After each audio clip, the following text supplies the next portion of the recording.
Assalamualaikum warahmatullahi wabarakatuh. Berjumpa lagi dengan saya Bu Novi dalam pelajaran biologi. Hari ini kita akan membahas mengenai sistem gerak. Nah, sistem gerak. Apa sih sistem gerak itu? Sistem gerak itu suatu sistem yang menggerakkan tubuh kita. Jadi, di sini kita hanya mempelajari sistem gerak pada manusia saja. Jadi, tidak pada hewan dan tumbuhan ya. Jadi, hanya pada manusia. Oke, kita lanjutkan. Sistem gerak ini terbagi ada dua. Yang pertama itu alat gerak pasif dan alat gerak aktif. Alat gerak pasifnya di sini itu tulang atau rangka, sedangkan alat gerak aktifnya itu otot. Jadi, kenapa tulang atau rangka ini disebut sebagai alat gerak pasif? Karena tulang tidak bisa bergerak sendiri. Jadi tulang itu bisa bergerak itu dengan bantuan otot. Nah, sehingga otot kita disebut sebagai alat gerak aktif karena dapat menggerakkan tulang, gitu ya.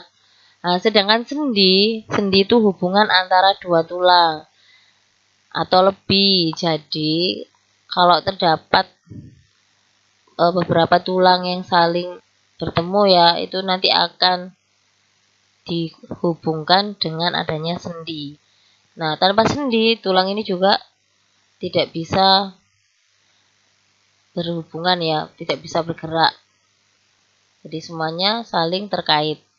Kita lanjutkan fungsi dari rangka terlebih dahulu ya. Fungsi rangka yang pertama itu menunjang tegaknya tubuh. Nah, ini sudah pasti ya, dengan adanya rangka atau tulang, tubuh kita bisa berdiri dengan tegak. Nah, kalau misalnya ada orang yang tidak bisa berdiri dengan tegak, itu berarti mengalami kelainan pada tulangnya. Yang berikutnya, tempat melekatnya otot. Jadi supaya tulang kita bisa bergerak, itu ditempeli oleh otot. Yang berikutnya, memberi bentuk tubuh. Yang berikutnya, melindungi organ tubuh bagian dalam. Jadi yang melindungi organ tubuh bagian dalam ini pada bagian dada ya. Di dada itu terdapat organ yang sangat penting, yaitu ada jantung sama paru. Jantung sama paru kita supaya tetap bisa bekerja dengan baik, itu perlu perlindungan, yaitu dilindungi dengan tulang. Di sana ada tulang dada dan tulang rusuk yang melindungi jantung dan paru. Sedangkan organ yang lain misalnya perut atau lambung ya, lambung, usus itu tidak dilindungi oleh tulang. Yang dilindungi hanya jantung sama paru saja. Oke, selanjutnya tempat pembentukan sel darah. Di sini tulang kita ini tempat pembentukan sel darah ya. Terutama pada bagian sumsum tulang. Jadi di bagian tengah atau bagian dalam dari tulang itu terdapat namanya sumsum tulang. Di sana tempat terbentuknya sel darah. Terutama sel darah merah ya. Sel darah merah di sana dibentuk di sumsum tulang, sedangkan untuk proses regenerasi sel darah merah itu terdapat di hati. Yang berikutnya tempat penimbunan mineral. Tempat penimbunan mineralnya ini kalsium dan fosfor ya. Nah, dari sini ngerti ya anak-anak ya. Oke, saya lanjutkan. Ini jenis-jenis tulang. Ada dua jenis tulang. Yang pertama itu ada tulang rawan dan tulang keras. Ini macam dari tulang rawan ya. TR itu saya singkat tulang rawan.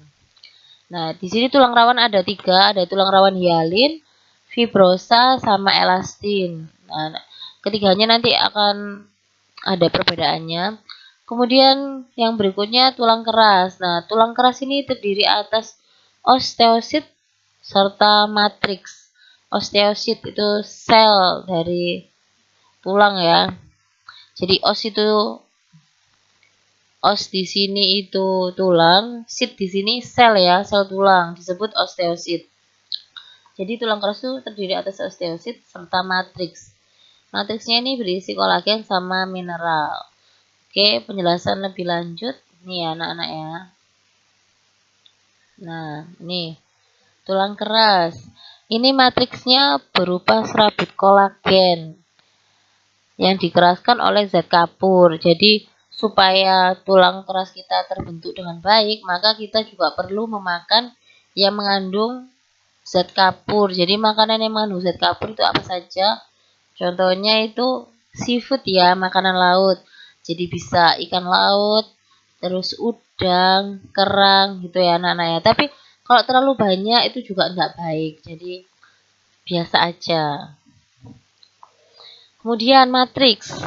Matriksnya itu yang tadi berupa serabut kolagen, ya ini penyusun matriksnya itu berupa osteoblast. Jadi matriks yang berupa serabut kolagen tadi itu disusun oleh osteoblast. Nah, osteoblast dan osteoklas. Osteoblast ini nanti menghasilkan osteosit, sel tulang ya.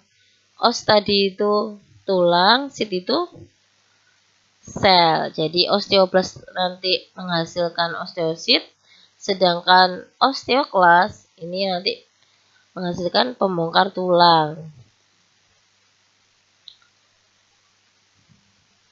Yang berikutnya tulang rawan. Nah, tulang rawan ini penyusunnya beda dengan tulang keras ya, walaupun sebenarnya sama tapi ada perbedaan. Kalau tulang keras itu benar-benar kompak ya, jadi kompaktum artinya itu benar-benar keras. Jadi kalau misalnya kita tahu ada tulang hewan atau misalnya tulang ayam yang warnanya putih itu tulang keras, kompaktum. Sedangkan tulang rawan ini warnanya tidak putih anak-anak tapi kuning. Jadi kalau misalnya kalian sedang memakan ayam terus ada tulangnya, di ujung tulangnya terutama pada bagian pahanya itu ada bagian yang berwarna putih kekuningan ya, putih kekuningan dan kenyal itu merupakan tulang rawan, sehingga beda ya tulang rawan dengan tulang keras. Nih, saya lanjutkan, tulang rawan disebut juga kartilago ya. Nah, tulang rawan atau kartilago ini tersusun atas kondrosit serta matriks. Kondrosit. Nah, kondrosit ini kartilago, sedangkan sit ini selnya ya, sel tulang rawan disebut kondrosit. Dan juga matriks. Matriksnya ini berbeda dengan tulang keras. Kalau tadi matriksnya berupa serabut kolagen, sedangkan matriks di sini berupa protein dan kondrin. Kondrin itu tulang rawan. Di sini matriksnya mengandung sedikit zat kapur sehingga bersifat lentur. Seperti saya bilang tadi, warna dari tulang rawan ini kekuningan ya, putih kuning dan kenyal. Jadi kalau misalnya kita memakannya itu nggak bisa dicerna dengan baik ya di mulut kita karena sifatnya lentur. Karena di sini mengandung sedikit zat kapur. Yang paling banyak mengandung zat kapurnya itu di tulang keras. Oke anak-anak, dari sini mengerti ya anak-anak ya. Kalau misalnya ada pertanyaan, bisa ditanyakan langsung ke saya. Jadi bisa chat di WA juga boleh, atau di WA grup juga boleh. Silakan kok mau bertanya. Oh ya, jangan lupa ditulis ya di kolom komentar kalau misalnya ada pertanyaan. Pelajaran hari ini saya akhiri. Minggu depan kita akan melanjutkan mengenai bagian tulang rawan. Tadi kan ada tulang rawan ada 3 macam ya, ada hialin, fibrosa, sama elastis. Jadi minggu depan kita akan mempelajari ketiga macam tulang rawan tersebut. Jangan lupa tulis di kolom komentar. Jangan lupa di subscribe. Terima kasih telah menonton video kita kali ini. Pelajaran saya akhiri. Assalamualaikum warahmatullahi wabarakatuh.